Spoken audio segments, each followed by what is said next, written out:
Guten Morgen, meine Freunde, and welcome to another YouTube video of mine. Today's video, I decided to start off because I've had questions from people who are of the idea of, what is your training?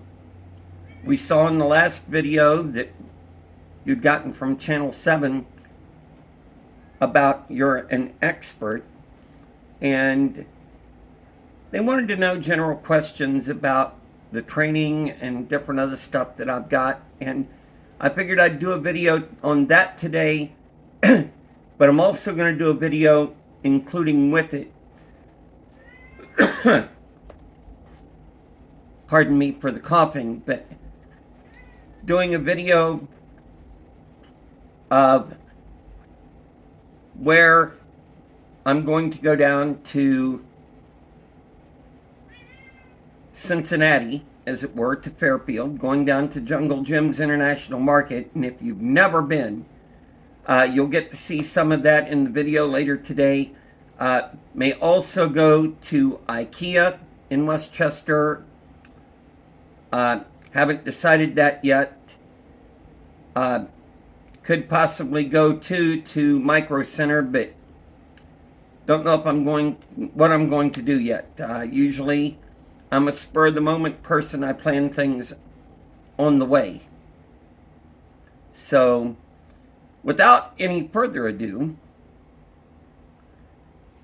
let's get this started. Okay, I was born good long time ago. I don't give out specific details for obvious reasons these days. But let's suffice to say that I was one to live through the Cuban Missile Crisis, was one to see Kennedy get assassinated, to see Walter Cronkite come on the TV and state that President Kennedy has died, and got to see us get involved in Vietnam. Didn't care for that war, but that is in the past, and I tend to leave the past where it is and leave it alone. I don't tend to want to be involved in politics either, but I got to watch my brother get drafted into the Army, 1969. Went to a number of bases. Said the Army helped him out a lot, which military does. I wanted to go in myself and couldn't because of medical issues. They denied me. Wanted to go in the Navy for 6 years. But along with this, got to watch Cronkite basically say the war was unwinnable in Vietnam. And down the line, going through high school and such, I got to learn a lot about industrial arts, vocational agriculture, number of different things. And in 1974, we had a tornado here in Xenia, and it was an F5 tornado at the time. It was one of the pinnacle moments for Ted Fujita, who developed the Fujita scale, because he came here personally and looked the damage over, had pictures, had drawings, everything. And this is a pivotal tornado that helped him come up with the Fujita scale. And that tornado was rated at an F5. Destroyed a good portion of downtown Xenia. If you were to look at pictures of Detroit Street and some places before 1974 and compare them to now, Xenia has come a long way. They also had a tornado in 2000. One which, as a ham radio operator and firefighter EMT, I was able to be involved in. I was glad that I could assist in that. So, but in 1974, I became a cadet with the volunteer fire department locally. My father was an officer on the department. I got involved, learned how to run the pump on a fire truck. Of course, we weren't allowed to drive the vehicles, and I wasn't of age to drive anyway, but even when I did get to, cadets weren't allowed to drive the vehicle. But learned how to operate the pump, learned where all the tools and stuff were, learned how to basically be a good assistant, because the cadets could free firefighters up to do more important work. We could run a pump, we could get tools, get different equipment, stay with a vehicle and such. It worked out really well. In fact, my second call as a cadet was one that I actually turned in. And it was the heyday of CB radio. And my father at the time only had mobile radio in his pickup truck. And of course, I was fascinated with it. I did the thing of getting in that truck all the time, talking to various people. And one night happened to be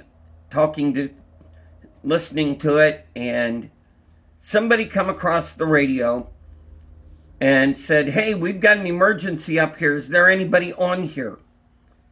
And I got back with them and asked them what it was. And they told me what it was, that it was a bad accident. And I asked them where it was. They told me. And I told them to give me a minute, that I would get them help. So I ran inside my grandparents' place, got my father. He come out to the truck. I asked them to repeat everything to him. And we promptly went down to the station and got on the intercom system that connected the dispatchers and the stations and stuff, the two of them. And we started, we got it dispatched and started to the scene. And when we arrived, found a step van carrying, of all things, a bunch of Frito-Lay products. And the gentleman had lost control, run off the road, and hit a phone pole, and then come back across, and then come back across again. But in a nutshell, he died. It was most unfortunate. But I learned a great lesson that night. And the assistant chief came over and happened to tell us to look over the scene.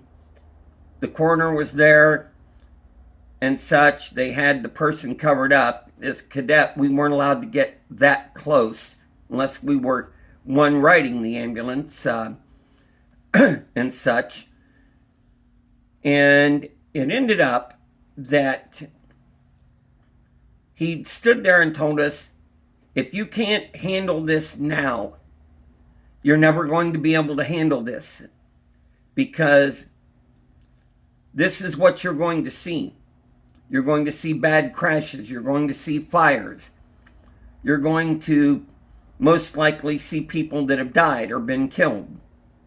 So if you cannot get used to this now, unfortunately, you're not going to make it with this.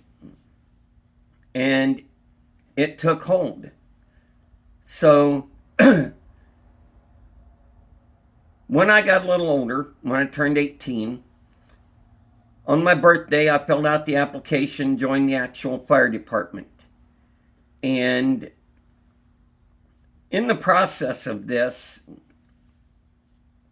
was trained as a firefighter, was trained later in the year in August as an EMT basic, and started going on calls. And That lasted for my certification lasted for 32 years. From 1989 to 2006, I spent time with a volunteer department locally. Drove every piece of equipment.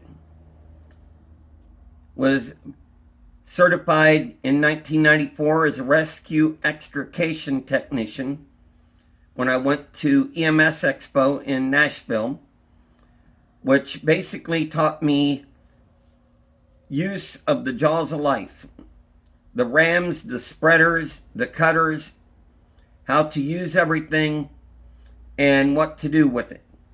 Now, it wasn't a state of Ohio certification. It was given by the state of Indiana, but still, it trained me a lot more. And I've always had the idea of never stop training or learning. Never, because the more you learn, the more you know. And the more you know, the more you can help people. And in my time of doing that, I saw shootings, stabbings, fights, saw where people got beat up. I saw suicides, been on calls that involved a suicide to where, well, to be brutally honest, it was quite messy. But did that for 32 years and helped a lot of people. During that time, I was able to take a lot of FEMA individual study training, such as Incident Command, such as the National Incident Management System, and other things. Later took more FEMA courses on active shooter, what can you do, workplace violence.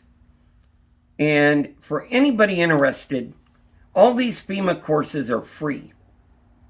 If you go to the FEMA website and look up individual study, there's a lot of courses that you, as a private citizen, storm chaser, whatever, you can take these courses for free, get credit for them, and learn.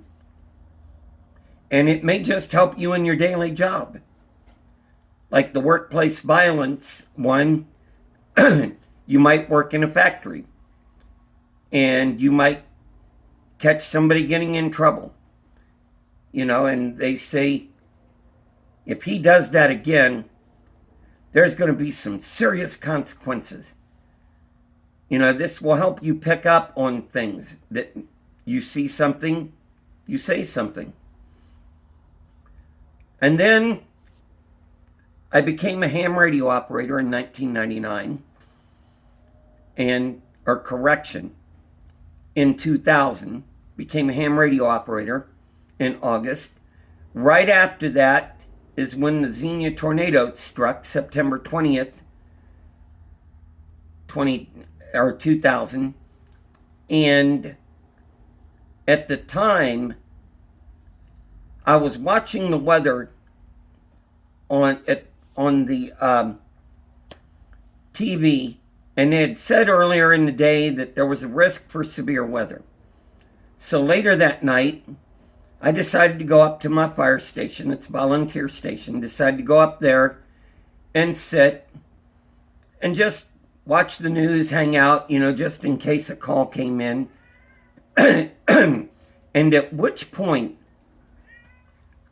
I know you probably hear Mitternacht in the background. He's my lovely black cat. But in the process of this, I did the thing of sitting there watching this, and about that time, a good friend of mine by the name of Dana Smithson walked in the door, and I said, oh, you are figuring out, she's like, great minds think alike. And so I had her go back to the TV in the back room and put it on one of the local channels here while I watched another one up front, and had the ham radio on and turned on a radio in the medic unit, propped the door open so we could hear it, because what I had just heard at the time was a ham operator in Beaver Creek come across the radio and tell Dayton Skywarn that he had a wall cloud with rotation in Beaver Creek. He was at his daughter's soccer game. And they took the call, went out, turned the radio on the medic unit, just in time to hear Greene County Central Dispatch putting out tones and setting off tornado sirens and warning everybody. Now, at the time, I was told the dispatcher got in trouble for doing this, as the Weather Service hadn't issued a tornado warning yet. But she did it nonetheless, and my kudos to her, because it mobilized everybody, and they were mobilized as the tornado hit. Later, they let the incident go, as I was told, but it did a good amount of damage to the city of Xenia again. And they were calling for mutual aid from a number of companies, for a number of stations in Greene County, Clark County, even Montgomery County, to come over and help. At the time, I called my chief, told her that tornado had just struck Xenia, that they might need help, that they might be calling us. She said, okay, we're not going to go without being called, but keep me informed. Called my assistant chief as well, very good friend of mine, Michael Sanders, and told him what was going on, and that they were now calling for generators and such. So he came to the station and got with the chief. They ended up going down to Xenia with the rescue truck and generator to help out. I wanted to go with them, but he wisely told me that Dana and myself were the only two EMTs in the station, and that we needed to be there in case we got a medic call. And I could only agree. But we got the tornado dealt with. They got their help. And the following February, I went and started on a 21-year mission. And the 21-year mission is, I went and took my first basic Skywarn class from National Weather Service in Wilmington. And it's something that I learned from and got me involved in storm spotting and chasing. Of course, Wilmington doesn't want us to do that, but, well, we do it nonetheless. But I've done this for 21 plus years now. Also, on top of it, I've been an advanced spotter for as long as they offered the class. Take that every year. I've taken other courses online to further my weather knowledge and such. And I've just been one to make it work. And in 2017, well, actually, in 2006, I left the fire service and EMT.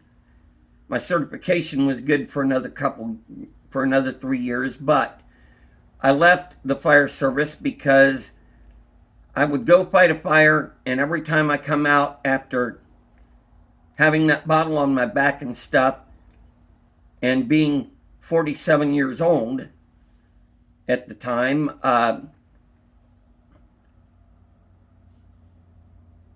it was basically a case of looking at it and saying, I might someday have a heart attack or such, and I didn't want that to happen. The chief hated the fact that I was leaving, but I told him I have to worry about me first. So I left, and I still miss it to this day, but it was a good decision, because the decision I made kicked me up a notch and pushed me further. It's not that I hated it. There were people with the department that I didn't care for, but you have that in every situation. But I did keep the ham radio going, which I've kept to this day, kept the storm chasing going and such. And in 2017, I got back into the security field. I'd worked security for a good while back in the 80s, early 90s, and I got back into it. And in 2020, one of the companies that I worked for came and asked me to be armed, which I was good for that. Wanted to do it. Got certified in it by the state, qualified every year that I have to. And I do armed protection work as my employment now, my day job. My night job, of course, ham radio, storm chasing, and of course, learning German. I've been on a mission. I've known for years bits and pieces of various languages: Italian, Spanish, German, Japanese, and such. One or two words of Chinese. But I finally decided about a year or two ago to fully learn German. And I've been doing very well with it. In fact, I stumbled onto a YouTube channel here, and I would certainly invite you to subscribe to this lady's channel. She's a very, very nice lady. She's got a master's degree from the University of Cincinnati. She was born in Munich, Germany. She's lived off and on in Cincinnati from 2016. And she's just overall, in watching her videos, she's just a very, very nice person. And if you go in here on the YouTube, look up the channel Feli, F-E-L-I. Her name's Felicia. Feli from Germany. But look up her channel, subscribe to it, and you can learn a lot about what a German citizen thinks about living in America. Plus, you can learn a little bit from her about things that they have in Germany, things they do in Germany, things you can't do in Germany as opposed to the United States. I'm subscribed myself. I've learned a lot. I wish to thank her for the opportunity and her channel. I don't have nearly the followers that she does. Not some influencer or some major anybody on YouTube or Twitter or such. In fact, I kind of look at myself like the Men in Black, as it were. Will Smith, Tommy Lee Jones, and such, to where my storm chasing and other things that I do it, but I'm not a major star on Twitter. I'm not a major star on YouTube, anything. I just go out and do a job that saves lives. In my day job, I do a job that I'm keeping people safe. And I don't tend to get online to brag about it, to anything about it, per se. I mean, I do post videos, do post pictures, and tweet a lot. Been on Twitter since 2010. And my first follower, professionally, my first follower, was a gentleman by the name of Doppler Tim Hedrick from Local 12 in Cincinnati.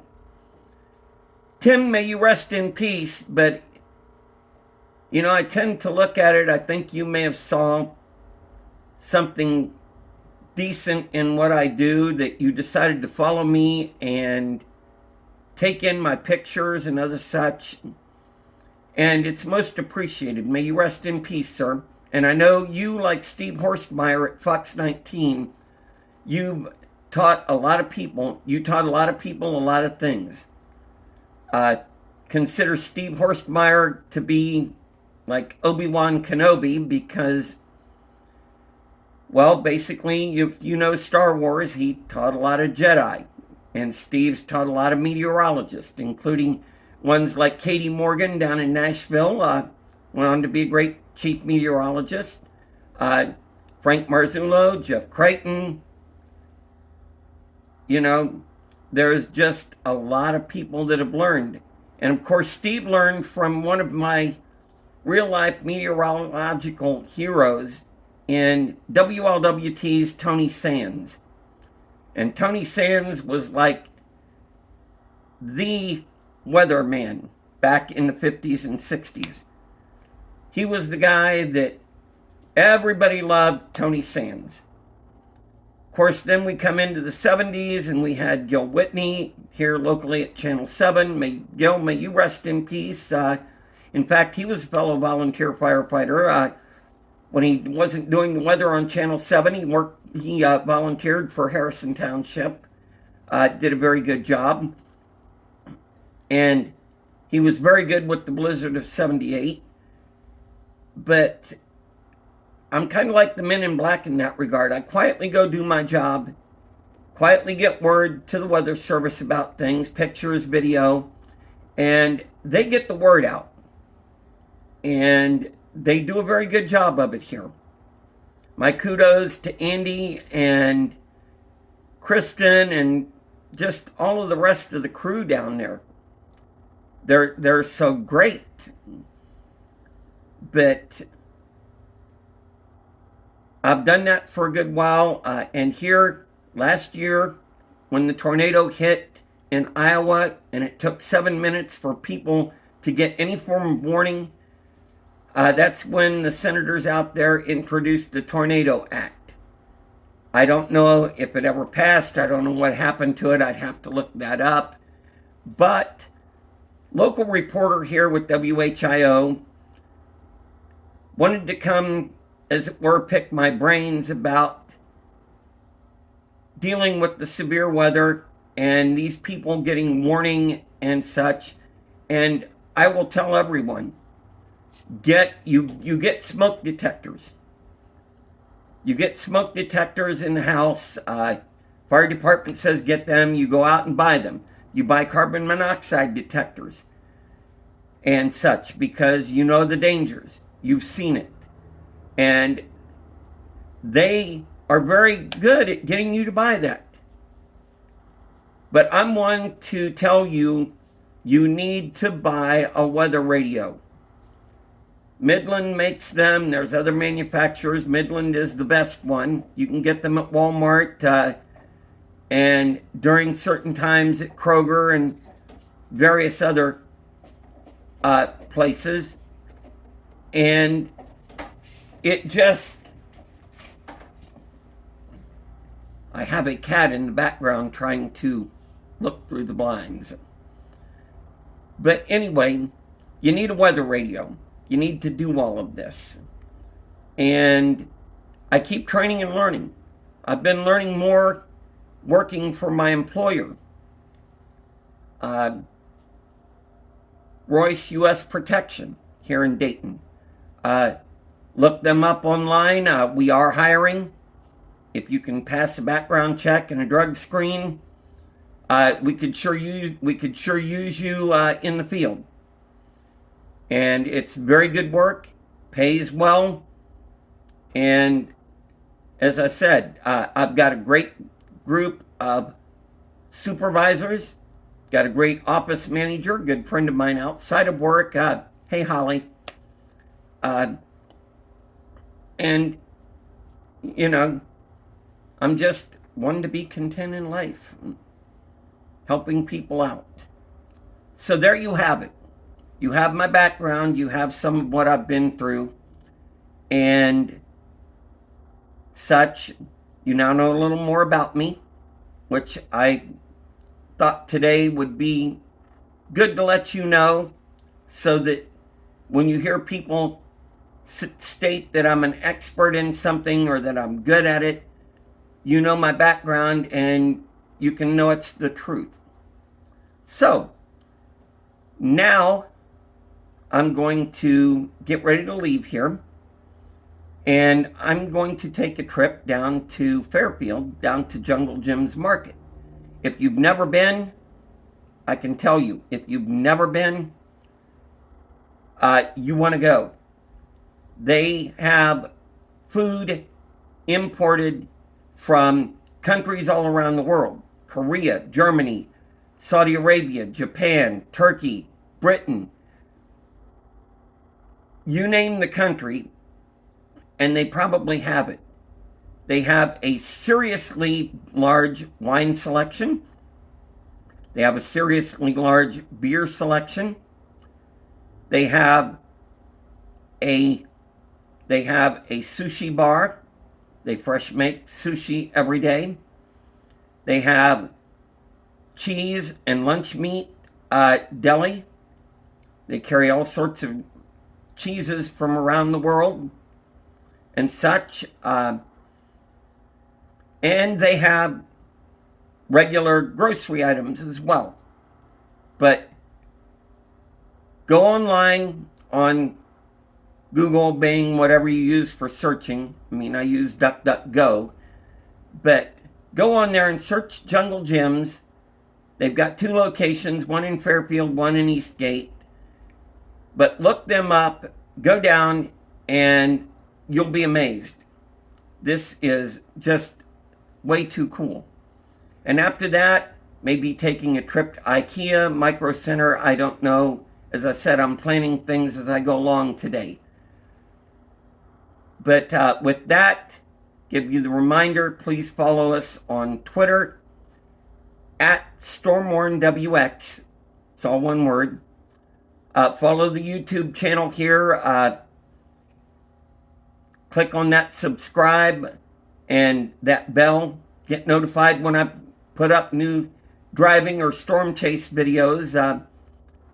I need to get another phone that I can put in the truck for doing dash videos, but haven't been able to do that yet.